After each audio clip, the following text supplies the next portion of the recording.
Представьте себе, минус 35 градусов. Заброшенный железнодорожный вагон посреди заснеженного леса. И молодая женщина, от которой отвернулась вся деревня. Это история о том, как один стук в дверь может изменить все. Но начнем с самого начала. Морозный ветер хлестал по лицу Анны, когда она стояла у порога своего дома. Вернее, того, что раньше было ее домом. Сейчас это просто деревянная изба с закрытыми ставнями и холодной печью. Декабрь 1938 года выдался особенно суровым. Снег лежал по колено, а мороз пробирал до костей. Но холод на улице был ничем по сравнению с холодом в глазах односельчан. «Уходи», — хрипло произнес староста Федор Иванович, не глядя ей в глаза.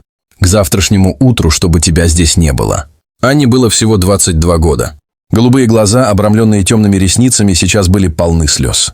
Она хотела что-то сказать, объяснить, доказать свою невиновность, но слова застревали в горле. Обвинение было ложным. Она знала это. Староста знал это.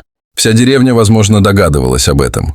Но правда не имело значения, когда сосед, сын которого служил в райкоме, решил, что их семейный участок земли достанется ему. «Пожалуйста», – прошептала Анна, – «мне некуда идти. Где я буду жить в такой мороз?» Но дверь уже закрылась перед ее лицом. И вот что интересно, помните ли вы, как в детстве искали убежище в самых неожиданных местах? Анна вспомнила о старом вагоне. Она брела по заснеженному лесу уже 2 часа. Небольшой мешок с вещами оттягивал плечо. В нем было все ее имущество. Старое одеяло матери, смена белья, краюха хлеба и горсть мерзлых картофелин. Ноги проваливались в снег, холод пробирался под поношенное пальто. Серый платок, которым она укуталась, покрылся инеем от ее дыхания. Но Анна помнила. Помнила тот заброшенный вагон, о котором рассказывал ее отец. «Там раньше жил путевой обходчик», — говорил он. «Когда ветку закрыли, вагон так и остался в лесу. Ржавый, старый, но крепкий. И она нашла его.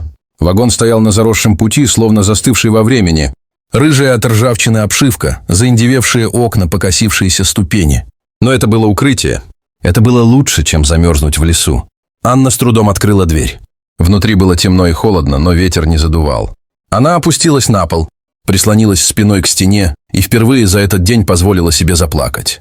Но знаете, что удивительно? Человек может привыкнуть почти к чему угодно. Прошла неделя. Анна научилась разжигать маленький костер в старом железном ведре, которое нашла в углу вагона. Дым выходил через щель в крыше. Это давало немного тепла, хотя и ненадолго. Каждый день она ходила в лес собирать хворост. Руки покрылись мозолями и царапинами. Голубые глаза потускнели от усталости и недоедания. Но она не сдавалась. По ночам, закутавшись в свое единственное одеяло, Анна слушала вой ветра и думала о жизни, которая была, о несправедливости, о том, что будет дальше. Хлеб закончился на 3-й день. Картофель – на 5-й. Теперь она варила в консервной банке сосновые иголки. Это давало хоть какое-то ощущение теплой еды в желудке. «Я не умру здесь», – шептала она себе в самые тяжелые моменты. «Я не дам им этой победы». Прошло 2 недели. Мороз усилился. Термометр, если бы он был, показал бы 35 градусов ниже нуля. И тогда она услышала стук. Сначала Анна решила, что это ветер. Или ветка, ударившая по стенке вагона. Но стук повторился. Настойчивый, ритмичный. Кто-то был снаружи. Сердце Анны забилось быстрее. Кто это мог быть? Односельчане, пришедшие добить ее. Бандиты, промышлявшие в этих лесах. Или она медленно подошла к двери. Рука дрожала, когда она взялась за холодную ручку. «Кто там?» Голос прозвучал слабее, чем она хотела. «Откройте, пожалуйста», – донесся мужской голос. «Я замерзаю». Анна колебалась. Каждая частичка ее существа кричала об опасности. Но в голосе звучало такое отчаяние, такая усталость. Она узнала эти нотки. Она сама так звучала 2 недели назад. Дверь открылась со скрипом. На ступенях стоял мужчина лет 35.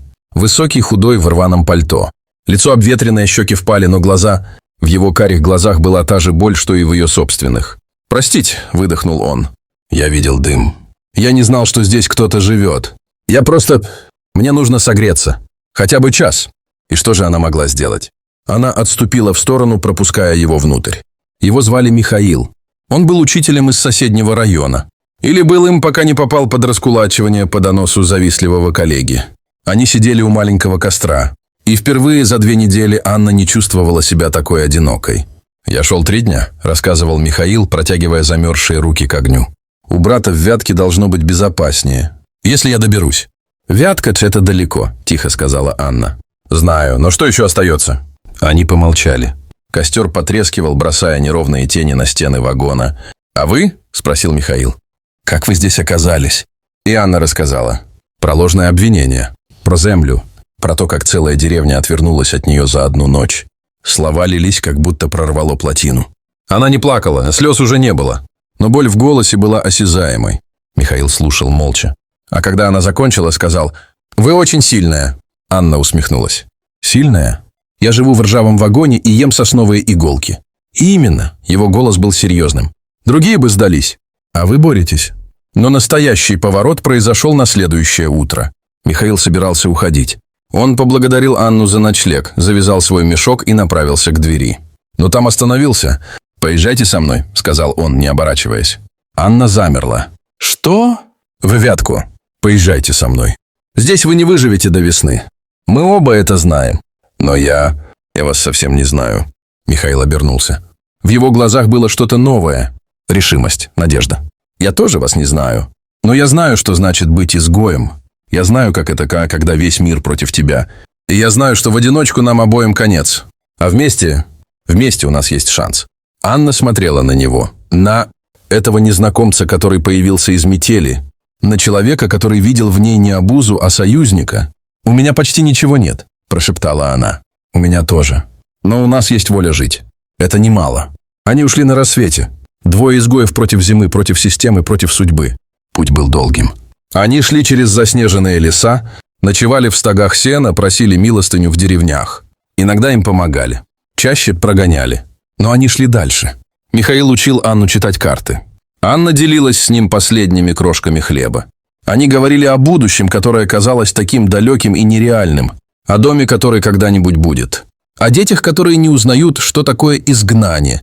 «Знаете», — сказала как-то Анна, когда они сидели у костра в лесу, «если бы мне месяц назад сказали, что самым счастливым моментом моей жизни будет сидение у костра с незнакомцем посреди зимнего леса, я бы не поверила». Михаил улыбнулся. «Счастливым? Да, потому что впервые за долгое время я не одна. Я не просто выживаю, я живу. И это благодаря тому стуку в дверь». Они добрались до Вятки в конце февраля. Брат Михаила принял их обоих. Это было маленькое жилье, но теплое. И безопасное. Михаил устроился работать на заводе. Анна нашла место швеи. Жизнь была трудной, но это была жизнь. Настоящая, полная надежды. А весной, когда снег наконец растаял, они поженились. Скромно только брат Михаила в свидетелях. Но когда Михаил надел ей на палец простое кольцо, Анна плакала. На этот раз от счастья. «Помнишь тот вагон?» – спросил он тихо. «Конечно, помню. Это место спасло мне жизнь. Дважды». «Дважды?» Анна улыбнулась сквозь слезы. «Первый раз, когда дало укрытие от мороза. Второй, когда привело меня к тебе.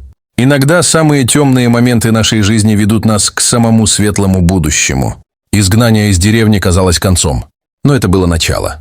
Начало новой жизни, новой любви, новой надежды. И все началось с одного стука в дверь холодной зимней ночью.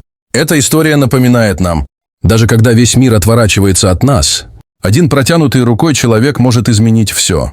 Доброта незнакомца, стук в дверь, решение не сдаваться – все это может стать началом чего-то прекрасного.